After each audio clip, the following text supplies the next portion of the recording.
Adrian, আপনার তো জ্বর এসেছে। নিজে নিজে ঠিক হয়ে যাবে। তুমি ঘুমোতে চাও?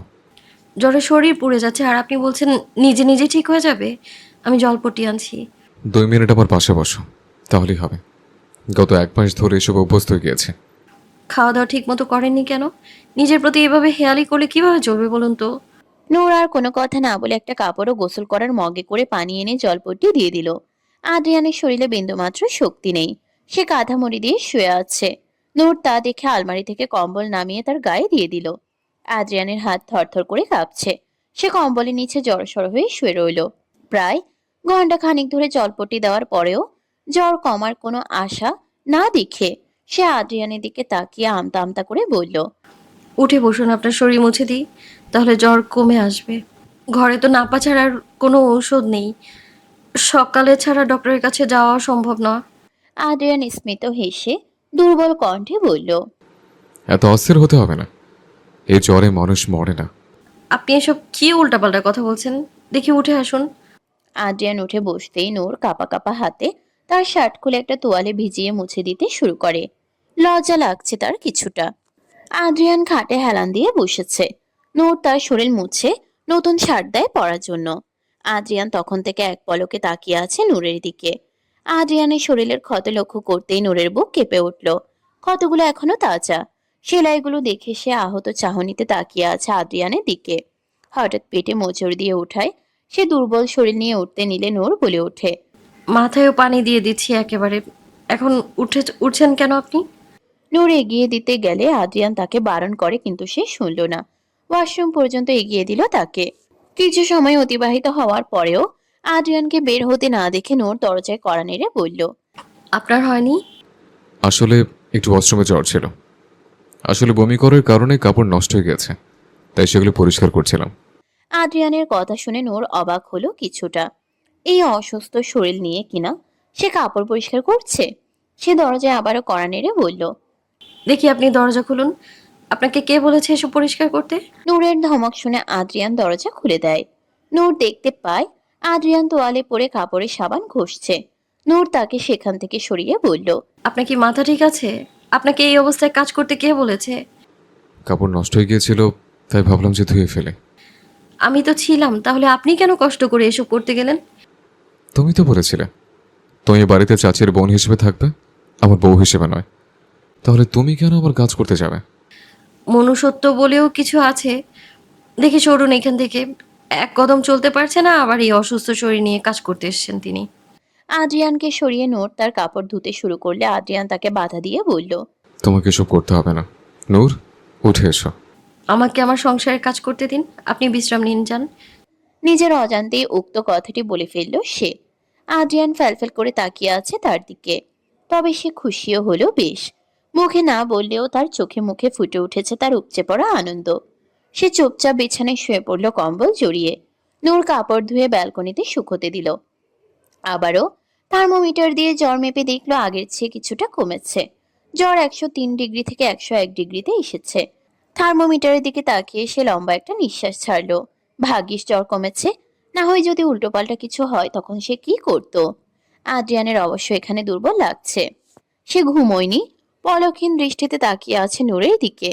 নূর তাকে তাকিয়ে থাকতে দেখে মাথায় হাত বুলিয়ে দিতে দিতে বলল, ঘুমিয়ে পড়ুন। ঘুম ভালো হলে আর দুর্বল লাগবে না। আদ্রিয়ানের চোখের কোটর থেকে এক ফোঁটা জল গড়িয়ে পড়ল। নূর তা দেখে কিছুটা বিচলিত হয়ে বলল, কি হয়েছে? খারাপ লাগছে? আদ্রিয়ান মাথা নাড়ল। তার মানে খারাপ লাগছে না। হঠাৎ এভাবে টপ টপ করে চোখের জল ফেলতে দেখে সে বুঝতে পারল না কি হয়েছে। অবশ্য জ্বর হলে ছেলে মানুষই বেড়ে যায়, তার সবচেয়ে বড় প্রমাণ সে। নূর কোমল গলায় জিজ্ঞেস করলো, কি হয়েছে বলুন। আমার কি বাবা হওয়ার যোগ্যতা নেই? তুমি ঠিকই বলতে। আমি খুব নিকৃষ্ট মানুষ। আজ হয়তো আমার ছেলে আমার পাশে থাকতো, ছোট ছোট হাত পা নেড়ে খেলা করতো আমার সাথে। না, আমার সাথে হয়তো করতো না। আমি তো ভালো মানুষটা। নূর কি বলবে ভাষা খুঁজে পেল না। নূর কোমল গলায় জিজ্ঞেস করলো, ঘুমান আপনি। আপনার কথা গুলিয়ে আসছে বারবার। আমায় ঘৃণা করো নূর। নূর জবাব দিল না। আদ্রিয়ানের চুলে হাত বুলাতে গিয়ে লক্ষ্য করলো আগের মতো সিল্কি ও মসৃণ ভাবটা আর নেই, কেমন তৈলাক্ত। চুলের অবস্থা এমন কেন? আগের মতো সেই সিল্কি ভাবটা তো নেই। হয় না, দেখি না আজ কতদিন। তুমি চলে যাওয়ার পর আর নিজের দিকে তাকানো হয়নি। আদ্রিয়ানের কথায় নূর দীর্ঘশ্বাস ফেলে বলল, কেন নেননি যত্ন? শরীরে কি অবস্থা করেছেন আপনি? সময় হয়ে ওঠেনি যত্ন নেওয়ার। অপরাধ বোধের ভারে নুয়ে পড়েছিলাম আমি। তুমি ছাড়া সম্পূর্ণ অচল। দুজনেই কিছু সময়ের জন্য চুপ হয়ে গেল। আদ্রিয়ানের জ্বর এখন বাড়ে, এখন কমে, এমন একটা অবস্থা। এক পর্যায়ে আদ্রিয়ান বলে উঠল, অনেক রাত হয়েছে, নিজের ঘরে গিয়ে ঘুমিয়ে পড়ো। আর এখানে থাকতে হবে না। আপনার জ্বর ভালো হয়নি এখনো, রাতে আবারও বাড়তে পারে। সকালে সেরে যাবে, চিন্তা করো না। নূর জেদ ধরে বসে রইল। কখন যে সময় পেরিয়ে গেল বলতে পারল না দুজনের কেউই। রজনী তৃতীয় প্রহরের আগমন ঘটল সবে মাত্র। নূরের চোখ লেগে আসছে বারবার। আদ্রিয়ান ঘুমিয়ে গিয়েছে কিছুক্ষণ আগেই। নূরের হাতের উপর মাথা দিয়ে ঘুমিয়ে পড়েছে সে। প্রভাতের অষ্টম প্রহরের সোনালি আভা ছড়িয়ে পড়েছে চারিদিকে। আকাশে ভেসে বেড়াচ্ছে তুলোর মতো মেঘেরা। জানালার ফাঁক গলে ঘরে প্রবেশ করছে সেই আভা। সূর্যের মৃদু কিরণ আদ্রিয়ানের চোখে পড়তেই ঘুম ভাঙে তার। পেটের উপর কারোর হাতের উপস্থিতি টের পেয়ে সে পাশ ফিরে তাকিয়ে দেখে নূর তার বুকে মাথা রেখে আষ্টে পিষ্টে জড়িয়ে ধরে ঘুমোচ্ছে। রাতে ঘুমোতে পারেনি মেয়েটা, তাই আর জাগালো না তাকে। কোনো প্রকার প্রসাধনী ছাড়াই নূরের চেহারায় জানালার ফাঁক গলে আসা সোনালি আভায় বেশ মোহনীয় লাগছে তাকে। তৈলাক্ত চেহারা যেন আলাদা এক সৌন্দর্যের উপমা। বাতাসের মৃদু পরশে মুখের উপর কিছু চুল উপচে পড়তেই আদ্রিয়ান তা সযত্নে সরিয়ে দিল। নূরকে তার ঘরে দেখতে না পেয়ে পায়রা ভেবেছিল হয়তো সে চলে গিয়েছে। রাতেও তো সব ঠিক ছিল, তবে সকালে দেখতে না পেয়ে ভেবেছে হয়তো আদ্রিয়ানের সাথে কিছু হয়েছে। সবার জন্য নাস্তা তৈরি করে রেখেছে ফারজানা। আজ আদ্রিয়ানের ডাক্তারের কাছে যাওয়ার ডেট, ক্ষত পরিষ্কার করতে যাওয়ার। আদ্রিয়ানকে এখনো আসতে না দেখে পায়রা নিজেই তাকে ডাকতে চায়। চাইলে ফারজানাকে বলতে পারতো, কিন্তু একটা অবিবাহিত মেয়ে এভাবে ঘরে ঢুকবে তা তো ভালো দেখায় না। তাই সে নিজেই সিঁড়ি বেয়ে উপরে উঠে দেখলো দরজা না লাগালেও কিছুটা টেনে দেওয়া।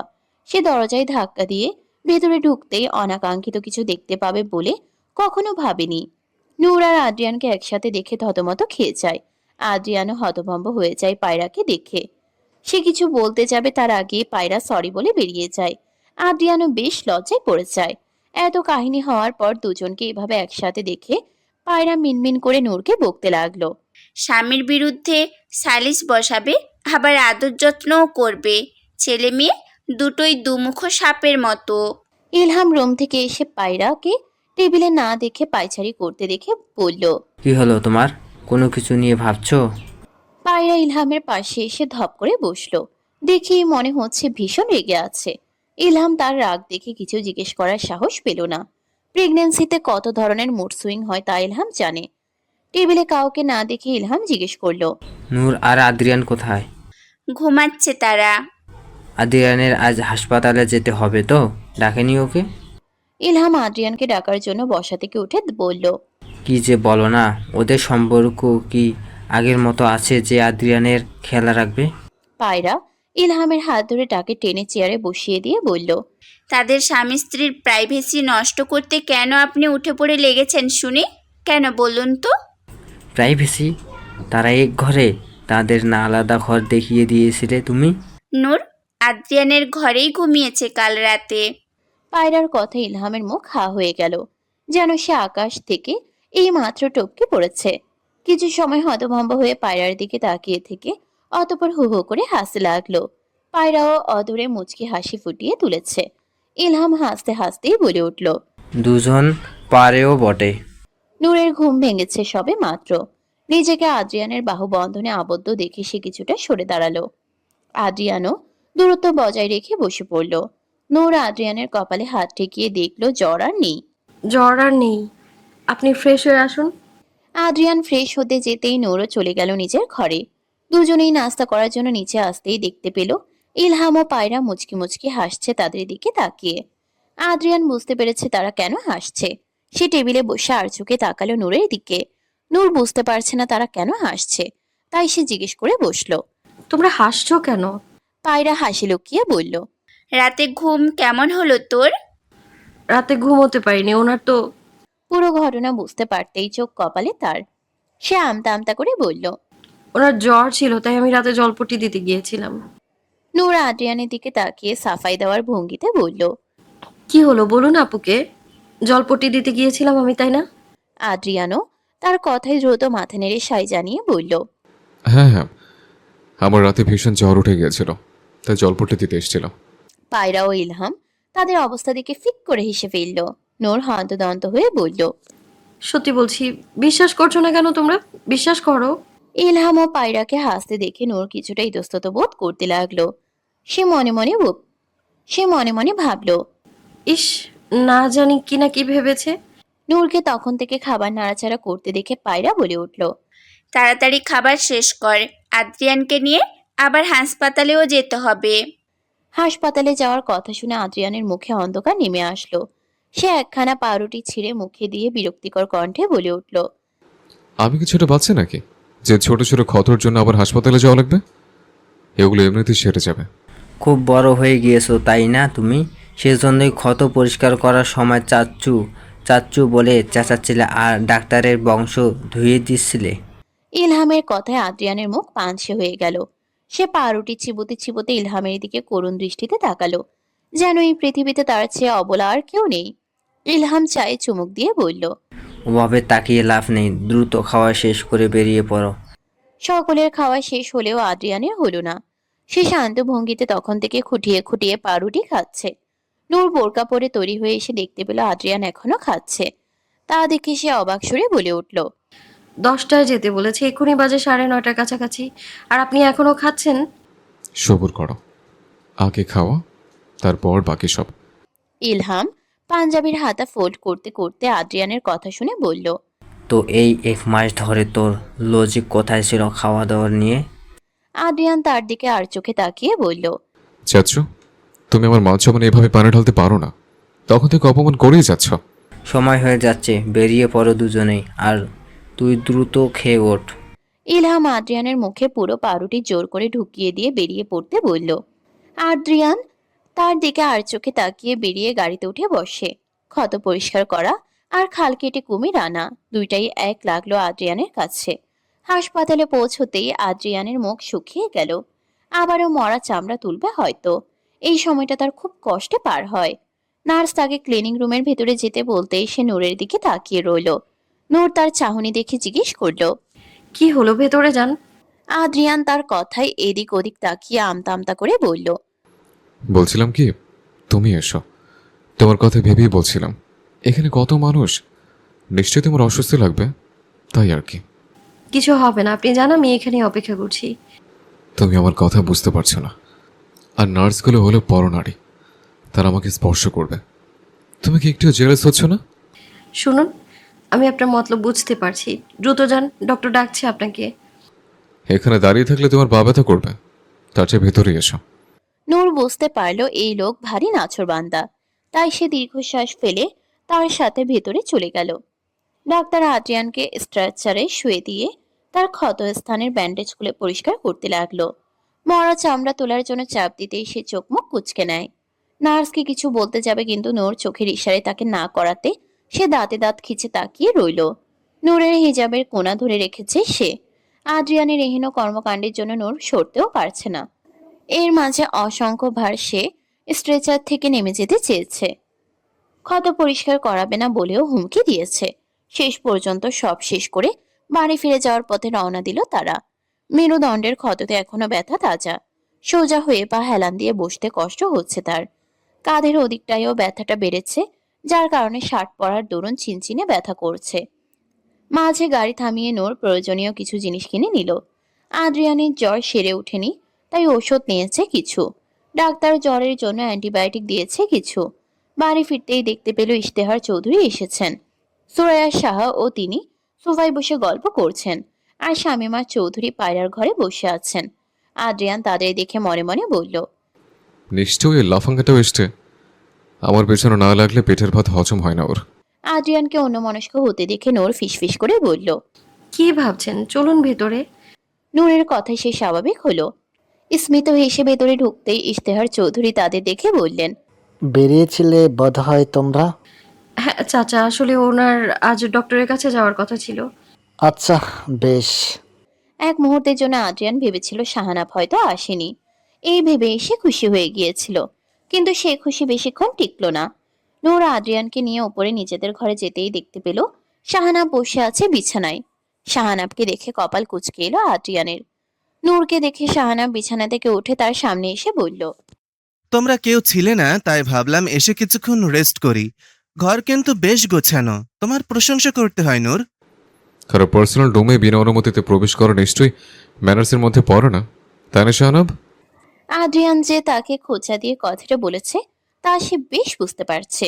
সে খানিকটা বাঁকা হেসে বলল, নূরের ঘরে আসতে আমার অনুমতি লাগবে বলে মনে হয় না, কি বলো নূর? নূর তার কথায় আমতা আমতা করে বলল।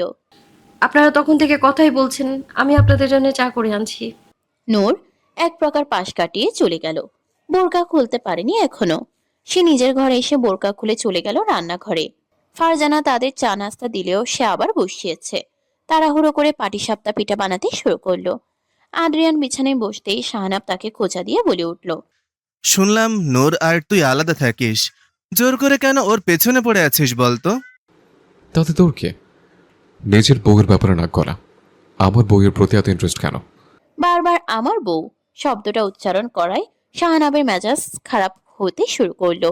যে কোনো সময় হয়তো দুজনের মাঝে ঝামেলা শুরু হয়ে যেতে পারে। নূর সবাইকে চা দিয়ে তাদের জন্য চা নিয়ে আসতেই দেখতে পেল আদ্রিয়ান শাহানাব দুজন দুজনের কলার ধরে রেখেছে। সে হতাশ ভঙ্গিতে মাথা নেড়ে তাদের দিকে এগিয়ে এলো। আদ্রিয়ানের রাগ বেশি সে জানে, তবে শাহানাব কখন থেকে এত রকচটা হলো বুঝতে পারছে না নূর। কিছু সময় আগেই তো সে চা বানাতে গেল, ভালো করে আধ ঘন্টাও হলো না তারা একে অপরের উপর হামলে পড়েছে। নূর রাগান্বিত স্বরে তাদের দিকে তাকিয়ে বলল, কি শুরু করেছেন আপনারা? এ নিন চা খান। নূরের কথায় দুজনেই শান্ত হয়ে বসলো। তবে আদ্রিয়ান এখনো রেগে ফুলে আছে, যা তার মুখ দেখলেই বোঝা যাচ্ছে। শাহানা পাটিসাপটা পিঠা দেখে নূরকে বলল, পাটিসাপটা বানিয়ে ভালোই করেছো, তোমার হাতের পাটিসাপটা পিঠা খুব মিস করছিলাম। শাহানাবের কথা শুনে নূর কিছুটা লজ্জা পেলেও আদ্রিয়ান ক্ষিপ্র দৃষ্টিতে তাকিয়ে আছে তার দিকে। অতঃপর একটা পাটিসাপটা পিঠা নিয়ে খেতে শুরু করলো। শাহানাব যেই না একটা পিঠা নিতে যাবে, সে খপ করে প্লেটটা নিয়ে নিল। তার হীন কাণ্ডে নূর নিচেও হতবাক। শাহানাব রেগে বলে উঠল, তোর একার জন্য বানিয়েছি নাকি, পুরো প্লেট নিলি কেন? আমার বউয়ের বানানো পিঠা আমি খাবো, তোর খেতে হবে না। নূর শাহানাবের দিকে তাকিয়ে অতঃপর আদ্রিয়ানকে বিচলিত কণ্ঠে বলল, কি শুরু করেছেন? ওনাকেও দিন। তুমি দূরে থাকো এসব ব্যাপার থেকে, আমার বউয়ের বানানো সবকিছু আমি খাবো। শাহানাব হামলে পড়ল আদ্রিয়ানের উপর। এক প্রকার কাড়াকাড়ি লেগে গিয়েছে। নূর হতভম্ব হয়ে তাকিয়ে আছে তাদের দিকে। ছোট বাচ্চাদের মতো ঝগড়া করছে দুজনে। নূর তাদের থামাতে চেয়েও পারল না। অতঃপর দীর্ঘশ্বাস ফেলে চলে গেল সেই ঘর থেকে। নিচে আসতেই দেখতে পেল শামীমা চৌধুরীও ওই দিক দিয়েই আসছিলেন। নূরকে দেখেই তিনি বললেন, শাহানাবকে দেখেছো নূর? নূর আমতা আমতা করে বলল। ওরা ঝগড়া করছে। নূরের কথা শুনে সুরাইয়া সাহা সহ বাকিরাও অবাক। তারা ভেবেছিল হয়তো আগের মতো একজন আরেকজনের উপর হামলা করেছে একা পেয়ে। শামীমা চৌধুরী ও ইস্তেহার চৌধুরী দ্রুত আদ্রিয়ানের ঘরে যেতেই দেখতে পেল পুরো বিছানা জুড়ে পাটিসাপটা পিঠের টুকরো। আদ্রিয়ানের মুখ ফুলে আছে আর অর্ধেক তার হাতে, আর শাহানাব সে অর্ধেক কোনো মতে ছিঁড়ে খেয়ে ফেলল। দুজনেরই মুখে নারিকেল ও গুড় লেগে আছে। শামীমা চৌধুরী দ্রুত ভেতরে ঢুকে তাদের আলাদা করে দুজনের মাথায় থাপ্পড় দিয়ে বলে, তোমরা এখনো ছোট বাচ্চা, দুজনের বিয়ে হয়ে গিয়েছে, কয়দিন পর বাচ্চা হবে, আর তোমরা কি এখনো বাচ্চাদের মতো পিঠা নিয়ে কাড়াকাড়ি করছো? এই বয়সে এসে যদি শাসন করতে হয় তাহলে বলো কি হবে তোমাদের? তোমাদের ভবিষ্যতে কি হবে আমি বুঝতে পারতেছি না। শাহানাব কিছু বলার জন্য মুখ খুলতেই শামীমা চৌধুরী তাকে ধমক দিয়ে থামিয়ে বললেন, তোমাদের তো ম্যাচুরিটি মনে করতাম, আজ পিঠা নিয়ে ঝগড়া করছো, কাল রাস্তায় চলাফেরা করবে, দুজনে এখান থেকে বেরিয়ে যাও, হাত মুখ ধুয়ে এসো। তার ধমকে দুজনেই চুপ হয়ে গেল। বেরিয়ে যেতে নেবে তখনই মনে পড়লো তারা চা খায়নি। চা নেওয়ার জন্য হাত বাড়াতেই জোর করে ধমক দিয়ে উঠলেন শামীমা চৌধুরী। আদ্রিয়ান তার ওয়াশরুমে গিয়ে ফ্রেশ হয়ে আসতেই শাহানাব গেল ফ্রেশ হতে। নূর দুজনের অবস্থা দেখে মিটিমিটি করে হেসে ধীর পায়ে সামনে এগিয়ে বিছানা ছেড়ে দেয়। সূর্য তখন মধ্য আকাশে আপন তেজে দীপ্তিমান। সূর্যের তীব্র আলো জানালার ফাঁক গলে প্রবেশ করেছে।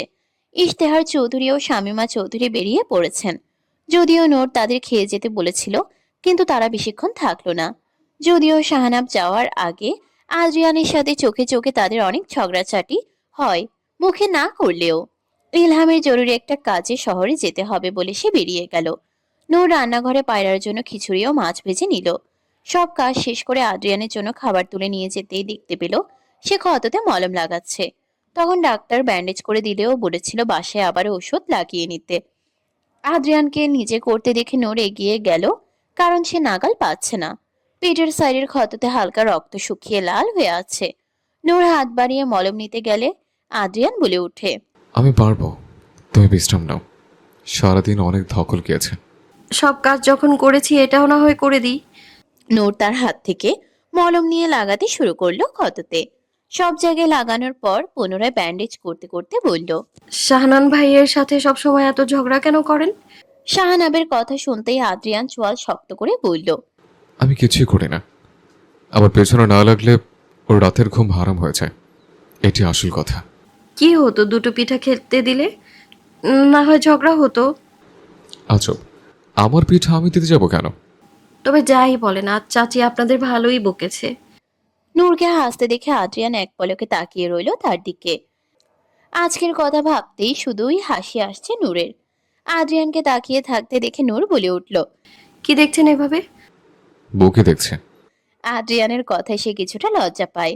ভাতের প্লেট হাতে নিয়ে বলল, সে তো প্রতিদিনই দেখেনি, আর নতুন কি? যত দেখি ততই দেখতে মন চায়। কি আর করতে পারে এই মনের? বাংলা সিনেমা দেখে ফ্লার্ট করতে শিখেছেন নাকি? আজকাল বউয়ের সাথে ফ্লার্ট করতে গেলেও বাংলা সিনেমা দেখে দেখে শিখতে হবে। আপনার কথাবার্তা দেখে তো এমনটাই মনে হচ্ছে। ব্যান্ডেজ করা শেষ, খেয়ে নিন। নূর ভাতের প্লেট এগিয়ে দিতেই আদ্রিয়ান নাক সিটকে বলল, এখন খিদে নেই, তবে কেউ যদি খাইতে দিতে চায় তাহলে আবার মাইন্ড করি না। আপনি কি কোনোভাবে আমায় খাইয়ে দিতে বলছেন? কোথায়? আমি তো শুধু বলেছিলাম যে যে কেউ খাইয়ে দিতে চাইলে আমি আবার মাইন্ড করি না। নূর দীর্ঘশ্বাস ফেলে তাকে খাইয়ে দিতে শুরু করলো। খাওয়ার মাঝেই আদ্রিয়ান হঠাৎ বলে উঠল, এইভাবে সারা জীবন খাইয়ে দিলে আমার আর কষ্ট করে হাত দিয়ে খেতে হবে না। আজ ডক্টর বোধ হয় বেশি প্রেশার দিয়ে ফেলেছে, তাই আবল তবল বলছেন। তুমি শুনছো? আমি তাই বলছি। খাওয়ানো শেষ হওয়ার পর নূর চলে যেতে নিলে আদ্রিয়ান তার ওনার কোনা ধরে টান দেয়। নূর পেছন ফিরে তাকাতেই দেখতে পেল সে ওনাতে তার মুখ মুছছে। নূর তাদেরকে স্মিত হেসে চলে গেল। আদ্রিয়ানের অধর কোনায় এখনো হাসি লেগে আছে। সে শার্ট পরে নিতেই দেখতে পেল নূর এসেছে ওষুধ দিতে। জ্বর এখনো কমেনি, তাই ডাক্তার বলেছে 3 দিন খেতে। সে ওষুধ এগিয়ে দিতে আদ্রিয়ান হাঁ করে নিল। ওষুধ খাইয়ে দিয়ে সে চলে যেতে নিলে আদ্রিয়ান বলে ওঠে, আজ একটু বেশি বউ লাগছে তোমাকে। আদ্রিয়ানের কথা শুনে নূর ভ্রু কুঁচকে তাকিয়ে বলল, আমি কি অবিবাহিত নাকি? সেটা কবে বললাম? তবে অন্য দিনের তুলনায় বেশি লাগছে, সেটাই বললাম। তাই নাকি? তাহলে আজ একটু বেশি করে দেখে রাখুন, কাল আবার এমন নাও লাগতে পারে। না, কারো লাগবে। তো প্রেমে ট্রেমে পড়লেন নাকি মশাই? তো অনেক আগেই পড়েছে, তবে বলতে পারিনি। কি এমন কথা যে বলতে পারেননি? তুমি শুনতে চাইলে অবশ্য বলতে পারি। শুনুন, বলছি। ভালোবাসি। সময় কিভাবে পেরিয়ে যায় বলা মুশকিল। দেখতে দেখতে ক্যালেন্ডারের পাতা থেকে আরো 3টি মাস খসে পড়ল। মধ্যাহ্নের প্রখর সূর্য তখন আপন তেজে চারদিকে সোনালি আভা ছড়িয়ে পড়েছে। মধ্যাহ্ন গড়িয়ে তখন অপরাহ্নের 2য় প্রহরের সূচনা হয়েছে সবেমাত্র। গতকাল থেকে প্রচুর বৃষ্টি পড়েছে। বাড়ির সেই চিরচেনা রান্নাঘর থেকে ভেসে আসছে টুংটাং শব্দ। নূর রান্নাঘরের সমস্ত কাজ শেষ করে ঘরে এসে দেখলো এই 3 মাসে আদ্রিয়ানের সাথে আগের চেয়ে ভালো সময় কেটেছে তার। নিজেদের মতো সময় কাটাতে পেরেছে দুজনে আবার নতুন করে। আগের আদ্রিয়ান আর এই আদ্রিয়ানের মাঝে বিস্তর তফাৎ। গত 1 মাস আগেই নতুন চাকরিতে জয়েন হয়েছে সে। প্রতিদিন অফিস থেকে নূরের জন্য ফুল নিয়ে আসা যেন রোজকার নিয়ম। পায়রার প্রেগনেন্সির এখন 10 মাস চলছে। ডাক্তার আরো 7 দিন পর ডেট দিয়েছে তার। ইদানিং আগের চেয়ে বেশ স্বাস্থ্য বেড়েছে তার। ইলহাম জরুরি একটা আলোচনা সভায় গিয়েছে, ফিরতে দেরি হবে তার। নূর ফ্রিজ থেকে পেয়ারা নিয়ে ভালো করে মাখিয়ে নিয়ে যায় পায়রার কাছে। নূরের মনে পড়ে যায় তার প্রেগনেন্সির কথা। এক মুঠো ভাতের জন্য সে পায়ে পর্যন্ত ধরেছিল, কিন্তু রাহেলা সাহার মন গলাতে পারেনি। 5টা মাস সে দিনরাত কত অত্যাচার সহ্য করেছে তার হিসাব নেই। সেসব বিষয়ে আর খাটলো না সে। অতীত নিয়ে যত ভাববে ততই মন খারাপ হবে। পায়রার সামনে পেয়ারার বাটি নিয়ে বসতেই দেখতে পেল তার মলিন চেহারা। পায়রাকে বিষণ্ণ চেহারায় দেখে সে বলে উঠল, কি হয়েছে আপু, খারাপ লাগছে তোমার? শরীরটা কেমন ভার হয়ে আসছে, উল্টো পাল্টা চিন্তাধারা আসছে বারবার। কিছু হবে না আপু, পেয়ারা মেখে নিয়ে এসেছি, খেয়ে নাও, ভালো লাগবে। নূরের কথায় পায়রা এক টুকরো মুখে নিয়ে চিবুতে শুরু করলো। খাওয়া শেষে নূর রান্নাঘরে চলে যায়। পায়রা ওয়াশরুমে যাওয়ার জন্য বিছানা থেকে উঠতেই হঠাৎ অন্ধকার দেখতে শুরু করে। মুহূর্তের মাঝেই পানি ভেঙে যায় তার। হঠাৎ পায়রার চিৎকার শুনে নূর তার ঘরে আসতেই দেখতে পেল মেঝেতে পানি। নূর ব্যাপারটা বুঝতে পেরে নূর তাড়াহুড়ো করে পায়রাকে নিয়ে হাসপাতালে যাওয়ার জন্যে তাকে ধরে ধরে বসার ঘর পর্যন্ত নিয়ে আসে। একা হাতে পায়রাকে সামলানো যেন কঠিন হয়ে পড়ে। ডেলিভারির তারিখ আরো 1 সপ্তাহ পরে, কিন্তু এত দ্রুত এসব ঘটে যাওয়ায় সে আতঙ্কে রয়েছে। অতিরিক্ত ভয় ও পায়রার করুণ অবস্থা দেখে কি করবে বুঝে উঠতে পারছে না সে। গাড়িতে বসতেই ড্রাইভার গাড়ি চালানো শুরু করে। রাস্তা জুড়ে স্যাঁতস্যাঁতে গন্ধ। নূর ইলহামকে ফোন করতেই দেখতে পেল তার ফোন বন্ধ। তার ফোন বন্ধ দেখার পর কি করবে ভেবে পেল না সে। আদ্রিয়ানের কথা মাথায় আসতেই সে দ্রুত ফোন করে তাকে। মনে মনে আল্লাহকে ডাকতে থাকে যেন সে ফোন ওঠায়। রিং বাজার কিছু সময় পরেই ফোন রিসিভ করে আদ্রিয়ান। হঠাৎ নূরের ফোন দেখে অবাক হলো কিছুটা। এই সময় ফোন করতে যাবে কেন ভেবে পেল না সে। আদ্রিয়ান ফোন রিসিভ করতেই নূর হন্তদন্ত হয়ে বলে উঠল, আপুর ডেলিভারির সময় হয়ে গিয়েছে, চাচাজানকে ফোন দিয়েছি কিন্তু ফোন তুলছে না, আপনি কিছু একটা করুন না। এক নিঃশ্বাসে সবগুলো কথা বলল নূর। আদ্রিয়ান তার কথার জবাবে বিচলিত কণ্ঠে বলল, তুমি চিন্তা করো না, তুমি চিন্তা করো না, আমি এখনই চাচুর কাছে যাচ্ছি। তুমি দ্রুত হাসপাতালে যাও চাচিকে নিয়ে। আপনারা তাড়াতাড়ি আসবেন। আদ্রিয়ান ফোন কেটে অফিস থেকে ছুটি নিয়ে বেরিয়ে পড়ে। বাইক নিয়ে আসতেই দেখতে পায় ইলহাম মাত্র বেরোচ্ছে। ইলহাম আদ্রিয়ানকে এই সময় এখানে দেখে ব্রুকুচকে তাকিয়ে জিজ্ঞেস করলো, তুই এখানে কি করছিস? ছুটি দিয়ে দিয়েছে অফিস? চাচিকে হাসপাতালে নিয়ে গিয়েছে নূর, অবস্থা খারাপ, তাড়াতাড়ি চলো। কিন্তু ডেট তো। তাড়াতাড়ি বসো চাচ্ছ। ইলহামকে কোনো কথা বলার সুযোগ না দিয়ে বাইকে বসতে বলল আদ্রিয়ান। মিনিট 10 ভেতরেই তারা পৌঁছে গেল মাধবপুর হাসপাতালে। ভেতরে ঢুকেই নূরকে অপেক্ষা করতে দেখে ইলহাম জিজ্ঞেস করলো, আমার বউ কোথায়? আমার বাচ্চা ঠিক আছে তো? নূর চোখ তুলে একবার ইলহামের দিকে তাকালো। উৎকণ্ঠায় মানুষটার মুখের রং ফ্যাকাশে হয়ে গিয়েছে। কপালে বিন্দু বিন্দু ঘাম জমেছে। শ্বাস প্রশ্বাসও যেন স্বাভাবিকের তুলনায় অনেক দ্রুত। নূর আমতা আমতা করে বলল, আপুকে লেবার রুমে নিয়ে গিয়েছে নার্সরা, কিছুক্ষণ আগেই নিয়ে গেল। নূরের কথা শুনে ইলহামের বুকটা ধক করে উঠল। সে আর এক মুহূর্ত দাঁড়িয়ে না থেকে লেবার রুমের দিকে এগোতেই একজন প্রাপ্তবয়স্ক নার্স তার পথ আটকে বললেন, কি করছেন আপনি? লেবার রুমে পুরুষ প্রবেশ নিষেধ। ইলহাম তার কথা শোনা সত্ত্বেও আকুতি মিনতি করতে বলল, একবার আমার স্ত্রীকে দেখতে দিন, আমি দূর থেকে ওকে দেখতে চলেই আসবো। একটা কথা বললে আপনার কানে যায় না? বলছি না ভেতরে যাওয়া যাবে না। ইলহাম তার কথা শোনা সত্ত্বেও আকুতি মিনতি করে বলল। পায়রার চিৎকার ভেসে আসতেই তার বুক ধক করে উঠল। ইলহাম অসহায় দৃষ্টিতে বন্ধ দরজাটার দিকে তাকিয়ে রইল। দরজার ওপাশে তার স্ত্রী মৃত্যুর সঙ্গে লড়ছে, অথচ সে কিছুই করতে পারছে না। দুহাত মুঠো করে দেয়ালে ঠেস দিয়ে দাঁড়িয়ে রইল সে। কপালে বিন্দু বিন্দু ঘাম জমেছে তার। কি করবে বুঝে উঠতে না পেরে সে আদ্রিয়ানকে বলল, আমি পাশের মসজিদে আসি, খবর পাওয়া মাত্রই আমাকে ফোন দিবি। আদ্রিয়ানকে কিছু বলার সুযোগ না দিয়ে সে মসজিদে চলে যায়। মসজিদে গিয়ে অজু করে নামাজে বসে সে। পায়রার জন্য চিন্তা হচ্ছে তার। তার চিৎকার শুনে খুবই চিন্তা হচ্ছিল, কিন্তু সে অসহায়। একটি বারো স্ত্রীর সাথে দেখা করতে পারল না। পায়রা হয়তো তার আশা করেছিল, কিন্তু সে পারল না এই সময়ে তার স্ত্রীর পাশে থাকতে। একটু সহানুভূতি দেখালে হয়তো মেয়েটা স্বস্তি পেত। অপরাধ বোধ ঘিরে ধরেছে তাকে। মোনাজাত করার জন্য 2 হাত এক করতেই চোখ ঝাপসা হয়ে উঠল। এই মেয়েটা ছাড়া তার আর কেউ নেই। তার যদি কিছু হয় তখন সে কার কাছে যাবে একটু ঠাঁই পেতে? সে মিনমিন করে বলে উঠল, আমার বউটা ছাড়া আমার কিচ্ছু নেই আল্লাহ। আমার বউটা আমার শেষ সম্বল, তাকে সহি সালামত রেখো। আমার বাচ্চা দুটো যেন সুস্থ থাকে আল্লাহ। জীবনে অনেক পাপ করেছি, কিন্তু আমার পাপের শাস্তি আমার সহধর্মিণী আর আমার সন্তানের দিও না। এই অভাগার আর কেউ নেই তাছাড়া। কথাগুলো বলতেই টুপ করে 1 ফোঁটা জল গড়িয়ে পড়ল তার চোখ থেকে। সদ্য নবজাতক শিশুর কান্নার আওয়াজে চোখ খুলে তাকালো পায়রা। দরজার বাইরে থাকা নূর ও আদ্রিয়ান দুজনেই একে অপরের দিকে তাকালো। আদ্রিয়ানের অধরে হাসি ফুটতেই নূর ঝাপটে জড়িয়ে ধরলো তাকে। আনন্দের ঠেলায় সে কি করবে বুঝতে পারল না। নূর তো কান্নাই করে ফেলেছে। পায়রাকে নিয়ে ভয় ছিল সে। নামাজ শেষ করতে মনে হলো বুকের উপর থেকে অনেক বড় একটা বোঝা নেমে গিয়েছে। একটু আগেই যেই রকম একটা অস্থির অস্থির অনুভূতি ছিল এখন আর নেই। ইলহাম নামাজ শেষ করে সিঁড়ি দিয়ে নামতেই একটা ভিক্ষুককে দেখে তার দিকে 100 টাকার নোট এগিয়ে দিল। ভিক্ষুকের চোখ চকচক করে উঠল নোট দেখে। সে ইলহামের দিকে তাকিয়ে দুহাত বাড়িয়ে দিয়ে বলল, দোয়া করুন যেন আমার স্ত্রী সন্তান সুস্থ থাকে। ইলহাম হাসপাতালে আসতে যাবে, ঠিক তখনই আদ্রিয়ানকে দেখতে পায় সে এক প্রকার দৌড়ে আসছে। হঠাৎ ইলহামকে অবাক করে দিয়ে সে তাকে জড়িয়ে ধরে বলে উঠল।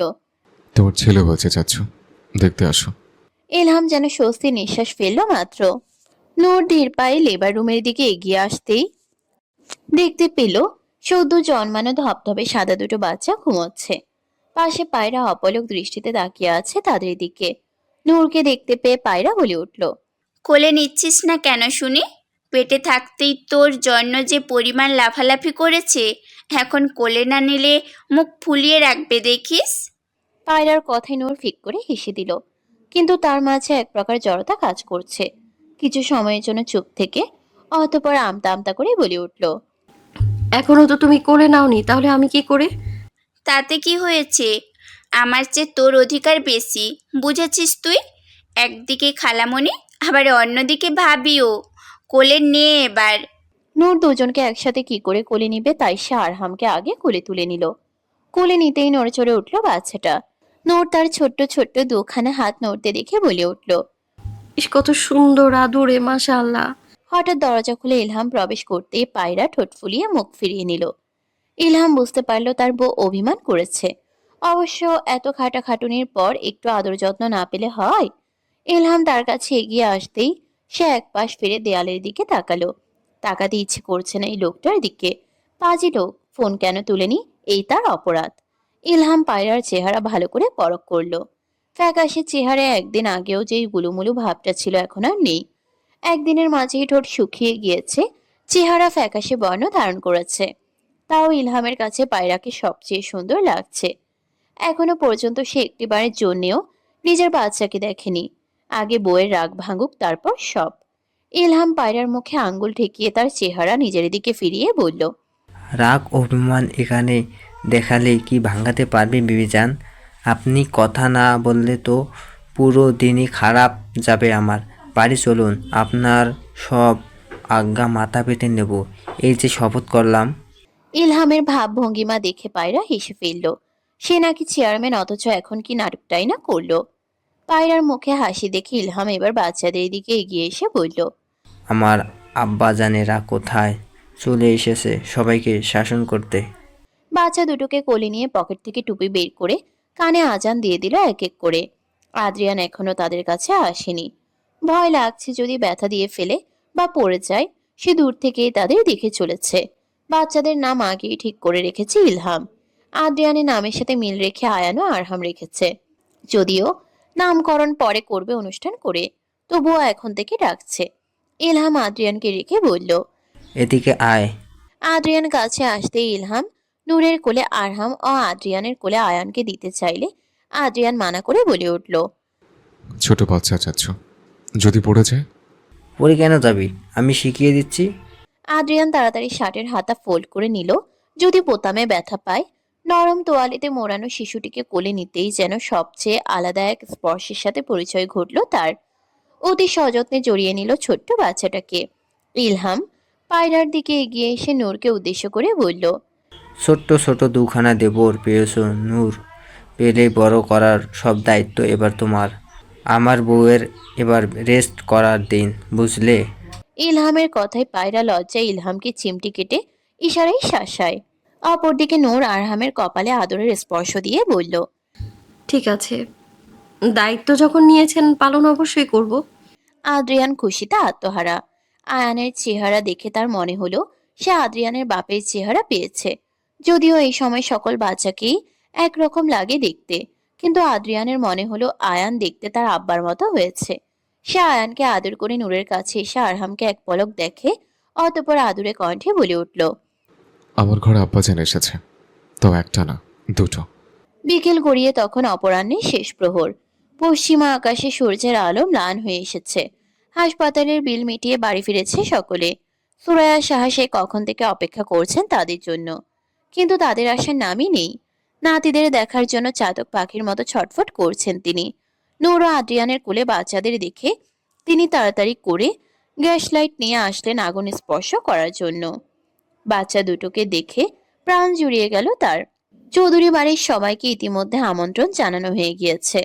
শাহানাব আসবে শুনে রাগে সাপের মতো ফুসফুস করছে আদ্রিয়ান। যদিও ইলহাম তাকে বুঝিয়েছে যেন আজ কোনো রকম ঝামেলা না করে, কিন্তু ঝামেলা ছাড়া কি তাদের দিন যায়?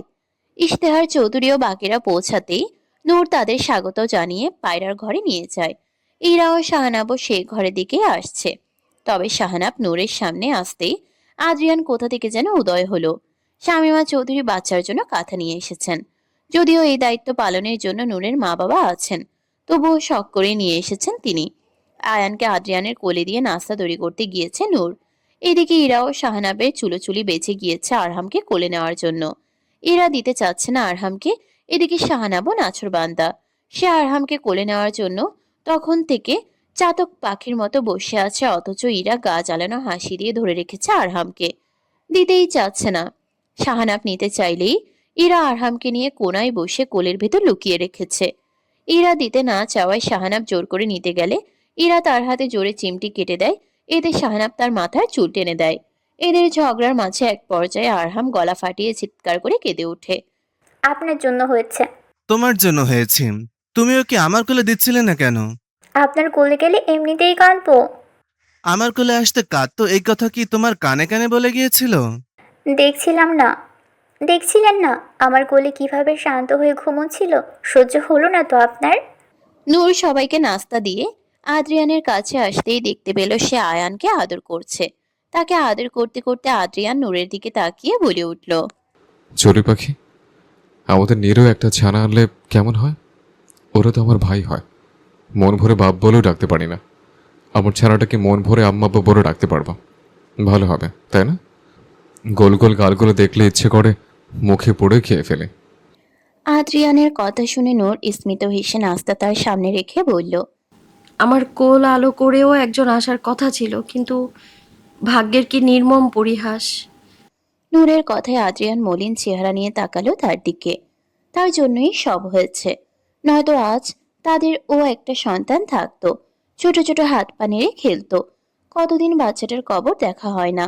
আদ্রিয়ান ভাবলো আজ একবার কবর জিয়ারত করে আসবে, ছেলেটাকেও দেখে আসবে। মনটা বড়ই আনচান করছে। আয়ান ঘুমিয়ে গিয়েছে আদ্রিয়ানের সাথে খেলা করতে করতে। ছোট্ট হাতটা আদ্রিয়ানের বুড়া আঙ্গুল আঁকড়ে ধরে আছে। একটু পরেই মাগরিবের আজান দিবে, তাই আদ্রিয়ান আয়ানকে বিছানায় রেখে তার পাশে দুটো বালিশ দিয়ে দেয়।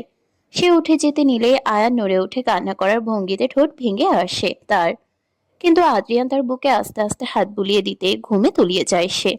নূরের দেওয়া চা নাস্তা খেয়ে সে টুপি নিয়ে বেরিয়ে যাওয়ার জন্য পা বাড়াতেই আবার পেছন ফিরে নূরের দিকে তাকিয়ে বলে ওঠে। আমি নামাজ পড়তে যাচ্ছি, আয়নের খেয়াল রেখো। অতঃপর গলা খাকারি দিয়ে আবার গম্ভীর কণ্ঠে বলে উঠল। শাহানাবের আশেপাশে যেও না, লাফাঙ্গাটার মতি গতি আমার ভালো ঠেকছে না। নূর ঠোঁট টিপে হেসে তার কথাই সাই জানিয়ে মাথা নাড়তেই সে চলে যায়। আদ্রিয়ান যেতেই নূর ডিম পরোটা এক টুকরো মুখে দিয়ে মিনমিন করে বলে উঠল। শাহনাব ভাইকে লাফাঙ্গা বলছে, অথচ নিজে একসময় বখাটে মাস্তান ছিল। আদ্রিয়ান নামাজ শেষে মসজিদ থেকে বেরিয়ে আসলো। অন্ধকার নেমে এসেছে পুরো ধরনী জুড়ে। শাহবাড়ির পারিবারিক কবরস্থান বেশি দূরে নয়। ছাদ থেকে স্পষ্ট দেখা যায় সে কবরস্থান। নূর ছাদ থেকে আয়ান ও আরহামের প্যান্ট ও কাঁথা নিয়ে এসেছে। ছেলে দুটোকে এক মুহূর্তও প্যান্ট পরিয়ে রাখা যায় না। কিছুক্ষণ পরপর পটি করে দেয়, না হয় প্রস্রাব করে দেয়। তাই সারাক্ষণ এটা ওইটা ধুয়ে শুকাতে দিতে হয় তাকে। আরিয়ানের কবরে পাতা ডালপালা পড়ে নোংরা হয়ে গিয়েছে। কিছুদিন ধরে ছেলের কাছে আসা হয়ে ওঠে না তার। না হয় প্রতিদিন সকালে অফিসে যাওয়ার আগে নিয়ম করে ছেলেকে দেখতে আসে সে, কিন্তু এই কিছুদিন একদমই আসতে পারেনি। ছেলের কবরের উপর থেকে পাতা ডালপালা সরিয়ে এসে বলে ওঠে। বাবা আসেনি বলে রাগ হয়েছে শোনা? কি করব বলো? তোমার আব্বা কাজে কত ব্যস্ত ছিল জানো? তোমার দূরের চাচা হয়েছে, তাদের সাথে কিছুটা ব্যস্ত ছিলাম, তাই আসতে পারিনি। আব্বার সাথে কথা বলবে না তুমি? আদ্রিয়ান কবরের পাশে বেশ কয়েকটা ফুলের গাছ লাগিয়েছিল, সেখানে কলিও ধরেছে। নূর খেয়াল করলো সে একটা কাঁথা ফেলে এসেছে ছাদে। গুনে গুনে 11টা কাঁথা দিয়ে এসেছিল, অথচ এখানে আছে 10টা। এই ভর সন্ধ্যায় ছাদে যেতে হবে ভেবেই ভয় লাগছে তার। কিন্তু এত কিছু না ভেবে মাথায় কাপড় দিয়ে সে ছাদে চলে যায়। ছাদে গিয়ে দেখতে পায় ছাদের কোনায় কাঁথা পড়ে আছে। ওখান থেকে স্পষ্ট কবরস্থান দেখা যাচ্ছে। কবরস্থানে কারোর উপস্থিতি দেখতে পেয়ে সে ভড়কে যায় কিছুটা। এই সময় কবরস্থানে কেই বা যাবে? আজ তো খেয়াল করতেই দেখতে পায় সেই ব্যক্তি আর কেউ নয়, আদ্রিয়ান। কবরস্থানে কিছু লাইট লাগানো হয়েছে সুবিধার জন্য। লাইটের আলোতে আদ্রিয়ানকে স্পষ্ট বোঝা যাচ্ছে। আদ্রিয়ান কবর জিয়ারত করে কবরের পাশে বসে নিজে নিজে কথা বলছে। হাত নাড়িয়ে নানা অঙ্গভঙ্গি করে সব বলছে। নূর বুঝতে পারলো আয়ান ও আরহামকে দেখে তার হয়তো ছেলের কথা মনে পড়েছে। আদ্রিয়ানের পাগলামি দেখে নিজের অজান্তেই চোখের কোণায় অশ্রু ভিড় জমালো। এই সময় কবরস্থানের মতো নির্জন জায়গায় যে কেউ যেতে ভয় পাবে, কিন্তু আদ্রিয়ান সেখানে বসে নিজের মনের সব কথা বলছে তার ছেলেকে। ছেলেও হয়তো বড্ড মনোযোগ দিয়ে কথাগুলো শুনছে। ছাদ থেকে ফিরে সকলের সাথে বসার ঘরে বসলো নূর। আপাতত কাজ সব শেষ। শাহনাব কিছুটা এদিক ওদিক তাকিয়ে নূরের পাশে এসে বসলো, যদিও সংকোচ লাগছে তার। ঘুরিয়ে কাটা সন্ধ্যা 7টায় পৌঁছাতেই আদ্রিয়ান বাড়ির চৌখাটে পা রাখলো। আজ অনেক গল্প করেছে ছেলের সাথে। বাড়ি ফিরতেই শাহনাবকে নূরের পাশে বসতে দেখে আগুন জ্বলে উঠলো মাথায়। নূরের দিকে আর চোখে তাকিয়ে সে উপরে চলে যেতে নিলে নূরও চলে যেতে নেয়। ঠিক তখনই শাহনাব বলে ওঠে। কোথায় যাচ্ছ? নূর আমতা আমতা করে বলল, আসছি আমি। আদ্রিয়ান আলমারি থেকে কালো টি শার্ট ও একটা ট্রাউজার বের করলো পরার জন্য। কাপড় নিতেই দেখতে পেল নূর ভেতরে প্রবেশ করছে। নূরকে দেখেও সে কিছু বলল না, ওয়াশরুমে ঢুকে কাপড় বদলে ফ্রেশ হয়ে নিল। আদ্রিয়ান নিজের ফোন চার্জে দিয়ে বেরিয়ে যেতে নিতেই নূর বলে উঠল। কবরস্থানে গিয়েছিলেন? নূরের কথা শুনে সে তোয়ালে ব্যালকনিতে রেখে বলল, হ্যাঁ, অনেকদিন ছেলেটাকে দেখি না, তাই গিয়েছিলাম। বসার ঘরে সকলে মিলে গল্প করছে। শাহানাবরা কেউই বাড়ি ফিরে যায়নি আজ। আয়ানকে কোলে রেখেই সকলের সাথে বসে টুকটাক গল্প করছে আদ্রিয়ান। আরহামকে কোলে নিয়েছে নূর। আয়ানের তুলনায় আরহাম প্রচুর কান্না করে, তাই আরহামকে কোলে নিয়ে সারা ঘরময় হেঁটে চলেছে নূর। হঠাৎ আদ্রিয়ান খেয়াল করলো কেমন যেন একটা গন্ধ নাকে ভেসে আসছে। এদিক ওদিক তাকিয়েও গন্ধের রহস্য খুঁজেও সমাধান পায়নি সে। অতঃপর নিজের হাতে ভেজা স্পর্শ টের পেতেই চমকে উঠে সে। আয়ানকে কোল থেকে উঠিয়ে দেখতে পায় হলুদ রঙের তরল পদার্থ।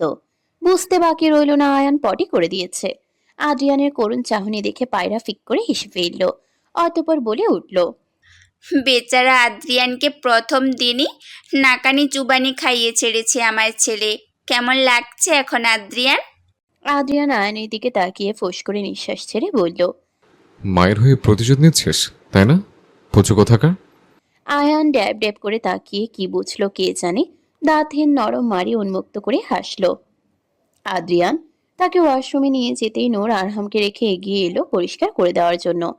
সে ভেবেছে হয়তো কাঁথা ভিজিয়েছে শুধু, তাই আদ্রিয়ানের দিকে তাকিয়ে জিজ্ঞেস করলো, কি করেছে? পুটিশ করে পটি করে দিয়েছে।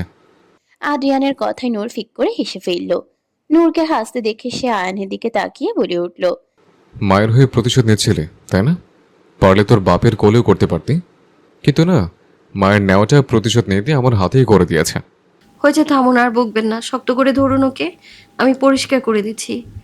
আয়ানকে পরিষ্কার করে নতুন কাপড় পরিয়ে সোফা এসে বসতেই শাহানা বলে উঠল, এগুলো তোর পাপের ফল, বুঝলি?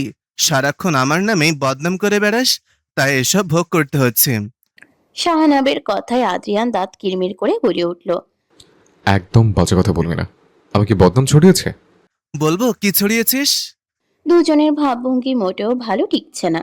এখনই হয়তো দুজনে আবার ঝগড়া লেগে যাবে এটুকু সময়ের মাঝে। পায়রা তাদের অবস্থা বুঝতে পেরে আয়ানকে আদ্রিয়ানের কোল থেকে নিয়ে শাহানাবের কোলে দিয়ে বলল, আদ্রিয়ান তো অনেকক্ষণ নিলে, এবার না হয় কিছুক্ষণ শাপনাবের কাছে থাক। শাহানাবের কোলে দেওয়ার কিছু সময়ের মাঝেই হিসু করে দেয়। হঠাৎ এমন করায় থতমত খেয়ে যায় শাহানাব। তার শার্ট ও প্যান্ট দুটোই ভিজে গিয়েছে। আয়ানকে হিসু করতে দেখে আদ্রিয়ান উচ্চস্বরে হেসে বলে ওঠে। সাব্বাস। শাহানাব রেগে তার দিকে তাকাতেই সে হাসতে হাসতে বলল, খুব তো বড় বড় কথা বলছিলে, এখন কোথায় গেল সব? হাওয়া হয়ে গিয়েছে? শাহানাবের করুণ চাহনি দেখে আদ্রিয়ান হাসতে হাসতে গড়াগড়ি খাওয়ার মতো অবস্থা। এদিকে পায়রা হাসি চেপে রেখে শাহানাবকে সান্ত্বনা দিতে আয়ানকে কোলে নিয়ে বলল, কি দুষ্টুমি শুরু করেছো আব্বাজান? কিছুক্ষণ পর পর মুতু আর পটি করে দিচ্ছ, ভাইয়ার কাপড় ভিজিয়ে দিয়েছো। শাহানাব যেহেতু আলাদা করে কাপড় আনেনি, তাই তার শেষ সম্বল ছিল শুধু এই কাপড়। আদ্রিয়ানকে হাসতে দেখে সে রাগে ফুসফুস করতে করতে ওয়াশরুমে চলে গেল। পায়রার আপাতত খুব সাবধানে চলাফেরা করতে হয়, তাই সে আয়ানকে ইলহামের কোলে দিয়ে বলে উঠল। ওর প্যান্ট বদলে দিন। ইলহাম তার মুখ অন্য পাশে ফিরিয়ে বলে উঠল, আমি পারবো না এখন, নূরকে বলো। কি? আপনি ওর বাবা, আর আপনার পরিষ্কার করতে সমস্যা কোথায় শুনি? আদ্রিয়ান আয়ানকে ইলহামের কোল থেকে নিয়ে বলল। আমি পরিষ্কার করে আনছি। ইলহামের কর্মকাণ্ডে পায়রা ভীষণ রাগান্বিত হলো।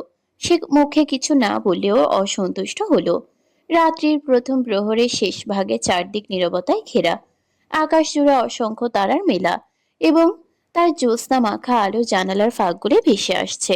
শাহানাব সহ বাকিরা চলে গিয়েছে। পায়রা দুই সন্তানকে সামলাতে হিমশিম খাচ্ছে। আরহামকে কোল থেকে রাখাই যাচ্ছে না, সে গলা ফাটিয়ে কান্না করছে। অপরদিকে আয়ানকে বিছানায় শুয়ে রেখে আরহামকে কোলে নিয়ে খাওয়াচ্ছে পায়রা। কখন যে দুজনেই ঘুমিয়ে গিয়েছে তার খেয়াল নেই। আয়ান নিজে নিজে হাত পা নেড়ে খেলা করছে।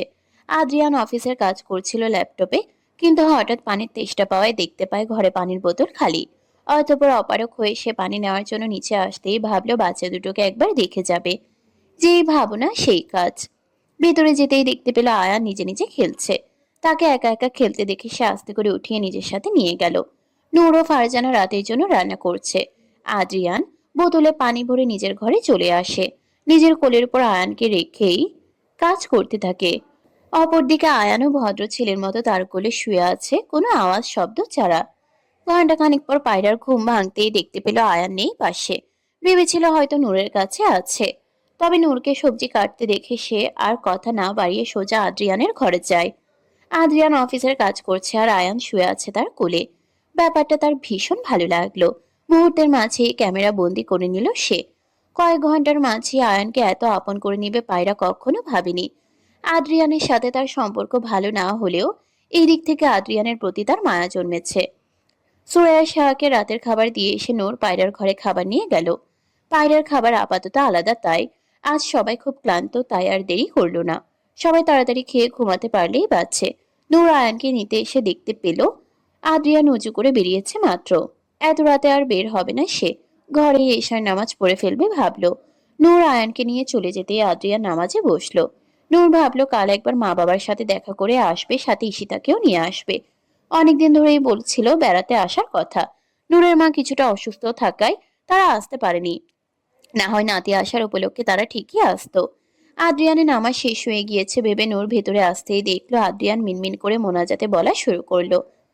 আল্লাহ, আপনি তো সব জানেন, সব দেখছেন। আমার ছেলেটাকে জান্নাতবাসী করুন। আমার ছেলের সাথে আমার সবটুকু সুখও নিয়ে নিলেন আল্লাহ। আপনি তো ক্ষমাশীল, তবে কেন এই পাপীকে ক্ষমা করলেন না? কেন আমার পাপের শাস্তি আমার সন্তানকে দিলেন? আমি কখনো বাবার আদর পাইনি, অথচ আমার ছেলেটাও বঞ্চিত হলো বাবার ভালোবাসা থেকে। কারোর উপস্থিতি টের পেয়ে সে বাকিটুকু ফিসফিস করে উচ্চারণ করলো। যতবারই আয়ান ও আরহামকে দেখে ততবারই নিজের সন্তানের জন্য বুকটা কেঁপে ওঠে তার। সারাদিনের ব্যস্ততা পেরিয়ে রজনী তার কৃষ্ণাভ আঁচল মেলে দিয়েছে সমগ্র ধরিত্রীর বুকে। রজনীর প্রথম প্রহর প্রায় শেষের দিকে। দূর দিগন্তে অর্ধচন্দ্র রূপালী আভা ছড়িয়ে আছে। অসংখ্য নক্ষত্র যেন নীলিমার বুকে ছড়িয়ে থাকা ক্ষুদ্র ক্ষুদ্র মুক্তোর দানা হয়ে মিটিমিটি জ্বলছে। নামাজ শেষে আদ্রিয়ান জায়নামাজ গুছিয়ে রাখতে রাখতেই জিজ্ঞেস করলো। কিছু বলবে? নূর আমতা আমতা করে বলল, ঈশিতা ফোন করেছিল, স্কুল বন্ধ দিয়ে দিয়েছে তো, তাই ঘুরে যাওয়ার জন্য বায়না করছে। এটা তো ভালো কথা, অনেকদিন আড্ডা দেওয়া হয় না ওর সাথে। বেশ তো, আসতে বলো। আদ্রিয়ানের কথা শুনে নূরের অধরে মুচকি হাসির আবির্ভাব হলো। সে বেশ উচ্চ আকাঙ্ক্ষা নিয়ে বলল, তাহলে কাল অফিস থেকে ফেরার সময় একেবারে ওকে সহ নিয়ে আসবেন। আমি বলে দিব ফোন করে। আপনার কোনো আপত্তি আছে? তাহলে আমি ফোন করে বলে দিচ্ছি যেন তৈরি থাকে। চাচু আসেনি এখনো? মাত্র ফিরেছে, নিচে আসুন, খাবার বাড়ছি। আদ্রিয়ান সাই জানাতেই নূর চলে গেল। ইদানিং আগের তুলনায় বেশ ফুরফুরে মেজাজে থাকে মেয়েটা। অর্ধাঙ্গিনী খুশি থাকলেই সে খুশি। আয়ানকে কোলে নিয়ে পায়রা তার কাঁধা বদলে দেয়। এর মাঝে ইলহাম প্রবেশ করলো ঘরে। ইলহামকে দেখেও সে না দেখার ভান করে রইল। ইলহাম তা বুঝতে পেরে খানিকটা গলা খাকারি দিয়ে আলমারি থেকে কাপড় বের করলো, কিন্তু তাতেও পায়রার কোনো ভ্রুক্ষেপ নেই। সে আপন মনে আয়ানের সাথে খেলছে। আয়ান ড্যাব ড্যাব করে মায়ের দিকে তাকিয়ে আছে। পায়রা তার কপালে চুমু খেয়ে বলল, ভাইয়ার সাথে বেশ খেলাধুলা চলছে দেখছি। ভাইয়া বেশি ভালোবাসে। হুম হুম। ইলহাম পায়রার কথা শুনে তার কাছে এগিয়ে এসে আয়ানকে কোলে তুলে নিয়ে তার মুখমণ্ডল জুড়ে চুম্বন এঁকে দিয়ে বলল, আমার আব্বা কেমন আছে? আজ খুব দুষ্টমি করছে তাই না? ছোট ছোট হাত পা দিয়ে জ্বালাতন করেছে। পায়রা তার দিকে একবারও ফিরে তাকালো না, বরঞ্চ সে অন্যদিকে মুখ ফিরিয়ে নিল। ইলহাম তা দেখে তার পাশে বসে বলল, কি হয়েছে তোমার? তখন থেকে ফুলে আছো কেন? পায়রা তার কথা শুনে রাগান্বিত দৃষ্টি তাক করে বলে উঠল, আমি ফুলে আছি? আমি আমি কেন ফুলতে যাব শুনি? সে তো দেখতেই পাচ্ছি। আর কিছুক্ষণ পর সিলিন্ডারের মতো ব্লাস্ট না হয়ে যাও। আপনি কি কোনোভাবে আমাকে মোটা বলতে চাচ্ছেন? আমি এই কথা কবে বললাম? আশ্চর্য মেয়ে মানুষ। আমি তো ঠিকই বুঝতে পারছি এখন আর বউ বাচ্চা ভালো লাগছে না, তাই না? ইলহাম তার কথাগুলো শুনে মিনমিন করে বলে উঠল, ব্লাস্ট হয়ে গেলে? কি বলছেন শুনি মিনমিন করে? হুম হুম। আমি কি করেছি বলবে তো? শুধু শুধু রাগ করছো, শরীর খারাপ করবে তো। এই পাজি লোক, টিকটিকি গিরগিটি, একদম দরদ দেখাতে আসবেন না। আমার ছেলে না হয় হিসু করেছে, কিন্তু আপনি তখন অমন করলেন কেন শুনি? ছেলেটাকে নিয়ে পরিষ্কার করানো যেত না? হুম। আদ্রিয়ান ভাই হয়ে পরিষ্কার করতে নিয়ে গেল, অথচ আপনি বাপ হয়ে পারলেন না। এই আপনার ভালোবাসার ছেলেদের প্রতি। হুম। এই শোনো, একদম আমার ভালোবাসা নিয়ে প্রশ্ন তুলতে আসবে না। তখন একটু আলসি ধরে গিয়েছিল তাই যায়নি। এই নিয়ে এত রাগ করার কি আছে? এই বয়সে এসে আলসি ধরে গিয়েছে, বুড়ো কোথাকার। পায়রা ইলহামকে কথা শুনিয়ে ছেলেকে নিয়ে চলে এলো। আরহাম ঘুমাচ্ছে। পায়রার কথা শুনে ইলহামের মুখ ভার হয়ে এসেছে। এত সুন্দর ফিটনেস মেনটেন করার পরেও কিনা তাকে বুড়ো বলল। এই অপমান কিছুতেই নেওয়া যাচ্ছে না তার পক্ষে। খাওয়ার টেবিলে সবাই আসতেই নূর খাবার পরিবেশন করে নিজেও বসে পড়ল। ইলহাম থমথমে চেহারায় খেতে বসেছে, তা দেখে আদ্রিয়ান টিটকারি মেরে বলে উঠল। মুখটা আমার বাংলার প্যাচের মতো কেন করে রেখেছো চাচ্ছ? আদ্রিয়ানের কথা শুনে ইলহাম বুঝতে পেরেছে সে কি বোঝাতে চাইছে, তাই সে প্লেটে ডাল নিতে নিতেই বলে উঠল। কিছু হয়নি। মাঝে পায়রা আর চোখে তার দিকে তাকিয়ে বলে উঠল, এখন আর ঘর সংসার ভালো লাগে না, তাই না? এমন করে রেখেছে। এসব তুমি কি বলছো?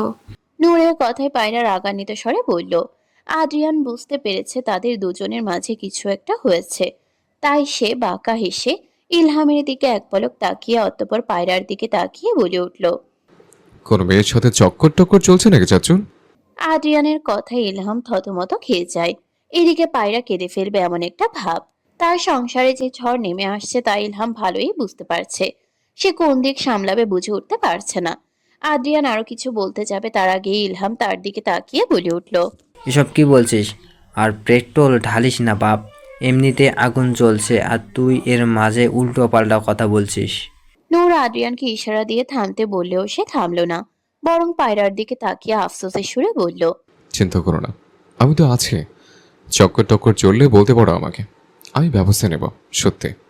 নূর আদ্রিয়ানকে আর কিছু বলতে না দিয়ে পায়রা ও ইলহামকে বলল। ঠান্ডা হয়ে যাচ্ছে তো খেয়ে নিন। তুমিও খেয়ে নাও, না হয় রাতে খিদা লাগবে। পায়রা বাচ্চার কথা ভেবে খেতে শুরু করলেও মাঝে মাঝে আর চোখে ইলহামকে দেখছে। ইলহাম তাড়াতাড়ি করে খাওয়া শেষ করে চলে যায়। যতক্ষণ এখানে থাকবে ততক্ষণই তার জন্য বিপদ। আদ্রিয়ানের বিশ্বাস নেই কখন কি বলে তাকে ফাঁসিয়ে ফেলে। ইলহাম উঠে যাওয়ার পরপরই পায়রাও খাওয়া শেষ করে চলে যায়। টেবিলে মাত্র দুজনই উপস্থিত আছে, আদ্রিয়ান ও নূর। তারা চলে যেতেই নূর আদ্রিয়ানের দিকে তাকিয়ে বলে ওঠে। শুধু শুধু ওনাকে ফাঁসাচ্ছেন কেন? বেচারা কিছু বলতেও পারছিল না, সইতেও পারছিল না। আদ্রিয়ান মাংসের টুকরো চিবোতে চিবোতে বলল। এমন সুযোগ বারবার আসে না, পেয়েছি যখন হাতছাড়া করতে যাব কেন? নূর বুঝে উঠতে পারল না এই লোক এমন কেন। ইলহামের জন্য মায়া হলো তার। খাওয়া শেষে নূর সব গুছিয়ে রাখতে গেলে আদ্রিয়ানও হাতে হাতে তাকে এটা ওটা এগিয়ে দিয়ে সাহায্য করছে। আদ্রিয়ানকে কাজ করতে দেখে নূর বলে উঠল। আপনি রুমে চলে যান, আমি পারবো এসব করতে। আদ্রিয়ান তার কথায় পাত্তা দিল না। বেসিনে সব থালা বাসন রেখে বলল, আমি জানি তুমি পারবে, আমি তো আমার কাজ করছি। করতে হবে না, আপনার কাজ নয় এসব। নূর উক্ত কথা বলে থালা বাসন ধোয়ার জন্য নিতে আদ্রিয়ানও তার পাশে দাঁড়িয়ে একটা প্লেট নিয়ে মাসতে মাসতে বলল, বউকে সাহায্য করো সুন্নাত, এইটুকু কাজ করলে হাত খসে পড়বে না। নূর তার কথা শুনে হঠাৎ কিছু একটা ভেবে হাসলো। অতঃপর বলে উঠল, এই কথাগুলো যদি 1 বছর আগে ভাবতেন তাহলে আজ সবকিছু কত সুন্দর হতো। তার কথায় আদ্রিয়ান চুপসে গেল। বলার মতো কিছুই নেই তার। বুঝতে বড্ড দেরি করে ফেলেছে যে। মনে মনে আফসোস করা ছাড়া আর কিছুই করার রইল না তার। কিছু সময় অতিবাহিত হয়ে গেল নিশ্চুপ থেকে। অতঃপর আদ্রিয়ান হুট করে বলে উঠল, এতই যখন অপছন্দ ছিল তাহলে তালাক ছিল না কেন? অবশ্যই তালাক হয়ে গেলে শাহনাবের মতো একজন জীবনসঙ্গী পেতে পারতে। শাহনাব একদম পারফেক্ট ছিল তোমার জন্য। সমাজে একজন ডিভোর্সি মেয়ের কতটুকু সম্মান তা যদি জানতেন তবে কখনো এই প্রশ্ন করতেন না। বিয়ের প্রথম রাতেই ছুঁড়ে ফেলেছিলেন, ফেলে রাখা ময়লার মতো। পরের দিন কলেজ যাওয়ার বন্ধ করে দিলেন। শাহনাব ভাই আগ বাড়িয়ে কথা বলতে আসায় কি বেদম মারটাই না দিলেন।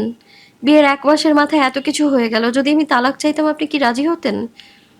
যদিও বা রাজি হলেন, কিন্তু সমাজের মানুষ তো আমারই দোষ দিবে যে 1 মাসও স্বামীর সংসার করতে পারলাম না। ভেবেছিলাম আপনি হয়তো আমায় বুঝবেন, আমার পাশে থাকবেন, কিন্তু আপনার মায়ের কারসাজির জন্য 3টা জীবন নষ্ট হয়ে গেল।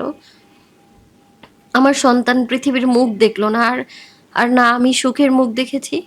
আমার খুব শখ ছিল একটা সংসার হবে, আমার কোল জুড়ে একটা সন্তান থাকবে, একটা সাজানো সংসার থাকলে না খেয়েও দিন পার করা যায়।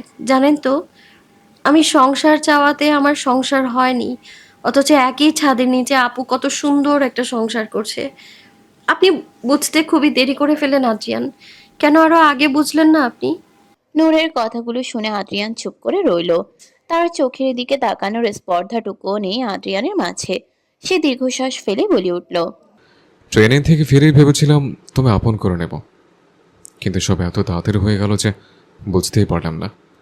আম্মা কখনো এসব করবে বলে আমি ভাবতে পারিনি। ছোট থেকে দেখতাম ফুপি সবসময় আমাকে হেয় করত। বয়স যখন 15-র ঘরে, তখনই জানতে পারলাম কোন এক নারীর গর্ভে জন্ম নেওয়া পাপের ফসল আমি। নিজের মা আমায় নালার ধারে ফেলে রেখে চলে গিয়েছিল। সেই থেকে হয়ে উঠলাম উগ্র, বখাটে, চঞ্চল। বাবার আদর কি বোঝার আগেই দুনিয়ার মায়া ত্যাগ করেন তিনি। ভেবেছিলাম নিজের একটা সন্তান হলে তাকে পৃথিবীর সবটুকু ভালোবাসা দিয়ে আগলে রাখব, কিন্তু তার আগেই নিজের হাতে দাফন করলাম আমার সন্তানকে। সব হারিয়ে আমি এখন নিঃস্ব প্রায়। তুমি ছাড়া আমার আর কেউ নেই। ভাগ্যের লিখন কি আর বদলানো সম্ভব? কাজের ফাঁকে ফাঁকে দুজনেই মন খুলে তাদের ভিতরে জমে থাকা কষ্ট প্রকাশ করলো। এই দুনিয়ায় তাদের দুজনে দুজনকে ছাড়া আর কেউ নেই। স্বামী নামক মানুষটি তার ভুল বুঝতে পেরেছে। গত 3 মাস ধরে নূরের দেওয়া শর্ত অক্ষরে অক্ষরে পালন করেছে। অনুমতি ব্যতীত ঘরেও প্রবেশ করেনি। তার উপর জমে থাকা সমস্ত রাগ অভিমান পুরোপুরি লোপ না পেলেও মনের কিনারে কিছু জায়গা পেয়েছে আদ্রিয়ান। আসলেই তো, এই লোকটার সে ছাড়া আর কি বা আছে? কেউ নেই, আমি ছাড়া সবই তো ছিল। নূরের আকস্মিক প্রশ্নে আদ্রিয়ান পেছন ফিরে এক পলক তার দিকে তাকালো। অতঃপর ধোয়া থালা বাসন রাখতে রাখতে বলল, তোমার চলে যাওয়ার পর যখন জ্বরের শরীর নিস্তেজ হয়ে পড়েছিল, তখন কেউ যত্ন করে দুমুঠো খাইয়ে দিতে আসেনি। শরীর ভেঙে এসেছিল। একদিন ধরে পেছনে পড়েছিলাম অফিস থেকে ফিরে। ডায়রিয়া হওয়ার পর অষ্টমে যাওয়ার শক্তিটুকু পর্যন্ত ছিল না আমার মাঝে। কাপড় ভিজিয়ে ফেলার পর পরের দিন আবারও দুর্বল শরীর নিয়ে পরিষ্কার করেছে সব। আয়না থেকে তাকানোর সুযোগ পাইনি এই 1 মাস। চুলে হাত দিলে মনে হলো ঘাসে হাত ভোলাচ্ছে। প্রচণ্ড মাথা মাথায় কেউ যত্ন নিয়ে হাত ভুলিয়ে দেয়নি। কে বা দিবে? মা নেই, বউও নেই। চাচা কোথায় ছিল? চাচুও নিজের বাড়িতে ছিল, আর আমি এই বাড়িতে। চাচু বলেছিল আসবে কিনা, কিন্তু আমি না করেছি। অসুস্থতার কথা বলে চিন্তায় ফেলতে চাইনি। বয়স 28 হয়ে এসেছিল, যে বয়সে সেসব মানায় না। এই সময়টাতে বুঝলাম এই পৃথিবীতে আমার জন্য কেউ নেই তুমি ছাড়া। আমি মারা গেলেও বোধহয় কেউ টেরও পাবে না। এতটা অবহেলা করেছেন নিজের প্রতি? যদি কিছু একটা হয়ে যেত, ডক্টরের কাছে যাননি কেন? বেঁচে থাকা সব আশায় যে হারিয়ে ফেলেছিলাম। নূর আদ্রিয়ানের কথায় দীর্ঘশ্বাস ফেলল। কথায় আছে ভাগ্যের লিখন না যায় খণ্ডন। অতীতকে যত মনে পড়বে ততই মন ভার হবে। রান্নাঘরের সমস্ত কাজ শেষে আদ্রিয়ান ও নূর নিজেদের ঘরে চলে গেল। ঝিরিঝিরি বৃষ্টি পড়ছে এই সময়, তাতে যেন গরম আরো বেড়েছে। আদ্রিয়ান নিজের ঘরে বসে ল্যাপটপে কাজ করছে, ঘুম আসছে না তার। গত 3 মাস যাবৎ ঘুমের ওষুধ খেয়েই ঘুমাতে হয় আদ্রিয়ানের। হঠাৎ আপনা আপনি দরজা খুলে যাওয়াতে আদ্রিয়ান ব্যালকনি থেকে উকি দিয়ে দেখলো নূর এসেছে। তার হাতে একটা বাটি, হয়তো কিছু এনেছে। নূর বাটি নিয়ে আদ্রিয়ানের পাশে বসে তার দিকে এগিয়ে দিল। পায়েস নিয়ে এসেছে নূর। আগে রাতের খাবার খাওয়ার পর আদ্রিয়ানের জন্য মিষ্টি জাতীয় খাবার উঠিয়ে রাখা হতো, বিশেষ করে পায়েস। পায়েস তো রান্না হয়নি, তাহলে নূর কোথায় পেল তা বুঝতে পারছে না সে। আদ্রিয়ান ভ্রুকুচকে তার দিকে তাকিয়ে বলল,